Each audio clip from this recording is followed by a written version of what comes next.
All right. Gonna start doing a lot of these. Just feel like it's a way to make content that clearly isn't made by AI. Because I don't know about you, but for me, Instagram now has become a fucking shit show. I don't even know what's real. I don't even know I don't know. Just all seems fake to me and I hate it.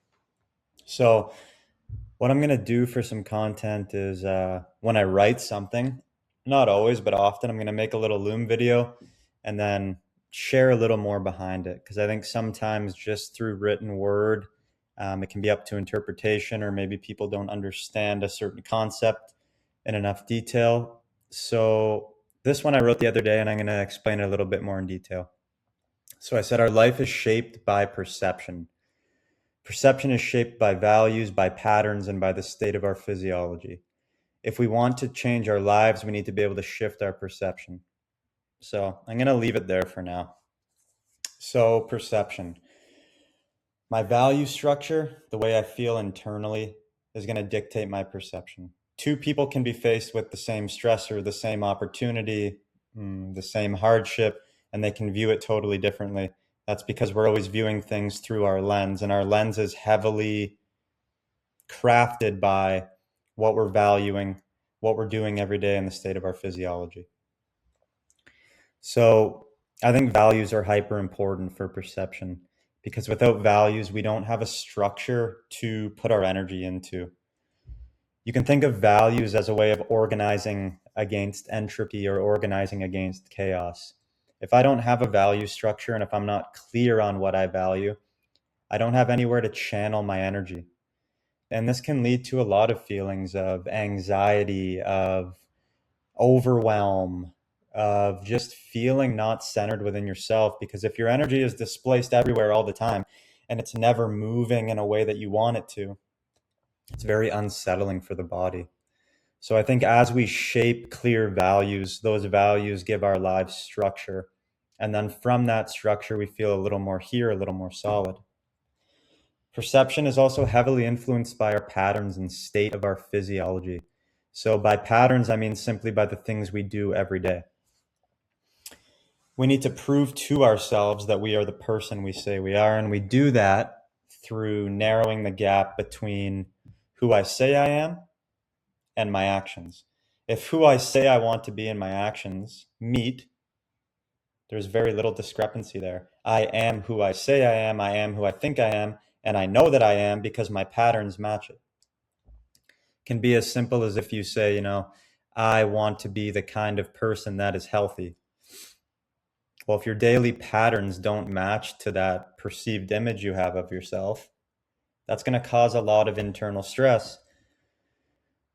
And again, it's going to alter your perception. It's going to alter your perception of who you are, and it's going to cloud your vision of your life.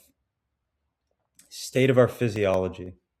Okay, this is incredibly important because in order to live through our value structures and live up to who we want to be and who we say we want to be, we need to have energy. We need to have order within the body and as minimal chaos as possible. And we're going to do that through our patterns, which are going to alter our physiology. If every day you are providing your body poor food that's causing inflammation and damage, if you aren't sleeping properly, if you aren't moving your body, if you aren't hydrating properly, if you aren't speaking to yourself in a way that you would want to speak to yourself, what do you think that's going to do for your perception, for living in your value structure? It's going to become very difficult. It is hard to live a life where we create our dream, where we feel strong, where we're moving towards the things we want to move towards in life if our physiology is a mess. And that's why I get so passionate about physiology specifically and why I work with a lot of people on physiological changes, because we're not going to talk our way into proper patterns. We're not going to talk our way into living our values. We need the physiology that's going to give the clear energy to do that. If I don't have clear energy, and if every single day feels like a battle, I can have the best intentions in the world. I can have a value structure, but it's going to be very hard to live within that because I don't have the raw material needed to execute on those values. And that comes from physiology, that comes from patterns. I put here, if physiology is a mess, we lack energy. If we lack energy, we lack internal safety. Novelty feels like too much. To break a current pattern or start a new one becomes very difficult. If we can't break current patterns or create new ones, our perception of life will lean towards a more fear-based mindset. Okay, and here's what I mean by that. If we lack energy, or if we have chaotic physiology, which they go hand in hand, we aren't going to feel internal safety. Our bodies are always going to be sending a signal to the brain that something is wrong. Think of this as a state of inflammation, when we've slept terribly. To just think of all the lifestyle things that make the body feel a certain way, that then changes the thoughts in your mind because they're completely linked. Something like endotoxin leaking out of your gut is going to totally change the inflammatory state of your body. And that inflammatory state of your body is going to signal to the brain, hey, we're not safe. So when we lack energy and we lack coherence in our physiology, we lack safety. Now, when you lack safety, novelty feels like too much, meaning anything new. So if I want to change a pattern, so break a pattern, stop drinking alcohol, stop smoking, stop binging food late at night, whatever it might be, that's going to be very difficult because that is novel. And in a system that feels like it's already working at its capacity and it feels stressed and the body doesn't feel safe, adding novelty is very, very hard because the body is reaching to those patterns for safety. So we need our physiology to feel calm. We need to be focusing on our patterns and creating clear energy so that we can change patterns. And not only change patterns that are holding us back, but implement and start new things. If we want to start going to that jujitsu class, or we want to really book that trip and travel, or we've been sitting on this fucking great idea for a couple of years and we want to implement it, again, that is novel. Novelty means the system is going to have to expend more energy in the short term for a long-term payout, whatever that payout may be. And we're not going to do that if our body is experiencing lack of energy, if we're not feeling internal safety. And again, that's why physiology is so important to me, because physiology is not only making our lives better, but it's opening us up to novelty so that we can expand where we currently are. I put here as well, fear is often false evidence appearing real. Fear is a natural state for a mind and body that internally feels chaotic due to poor patterns, physiology that is not meeting our basic needs, and the inability to move toward novel behavior because the nervous system is at capacity. That's an important line, nervous system at capacity. You can think of all of our nervous systems as a big window, big wide window, okay? That's when our patterns are dialed, we're living within our values. We have a lot of capacity for novelty. Stressors can come up, we can handle it. But when we have poor patterns, when we have poor physiology, when we're not living within a value structure, we wake up every day and that window is already narrow. So we've lost capacity. Now one thing happens, boom, we've flipped our lid. What happens when we flip our lid? We go into some sort of coping behavior.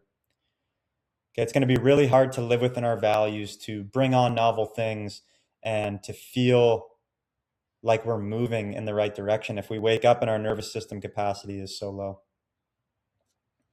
So we know the brain is a prediction machine. And how do we change the prediction? Prediction is perception. Our brain is going to predict, and that is our perception. We have to inhabit a new state, which can only be done through physiology, values, and patterns that lead to change in both. So when our physiology is working in a more coherent state, when we're living within our value structure, when our patterns in the day are matching who we say we want to be and leading to an increase in energy and vitality, the brain is going to start to go, hey, I don't have to predict this thing anymore because all of these internal mechanisms have changed. So yeah, we're inhabiting a new state physiologically. We're living within our values. We're living within our patterns. I can break that habit. I can do that novel thing. I can take on a little more. And that's why getting our health in order is so important. It's fucking not about just the aesthetic and all of this shit that's pushed to us on social media. Sure, the aesthetic is great. Everyone that works out and lives healthy, aesthetic is a piece of it, but it's a byproduct of all of these other things. And if we really believe, like I fundamentally do, that our life is shaped by perception, and in order for that perception to feel calm and clear and open, we need strong values. We need patterns that match who we say we want to be and actually living up to that. And we need the state of our physiology to feel calm, to not feel chaotic, for the body to feel that it has vital energy. And these three things are just so intertwined: the values, the patterns, the physiology. And if we can get that right, we're just going to live a better overall life, and the world is going to open to us in ways we never could have expected. So that's what that post was about. I hope you guys liked this little video breakdown. Have a great day.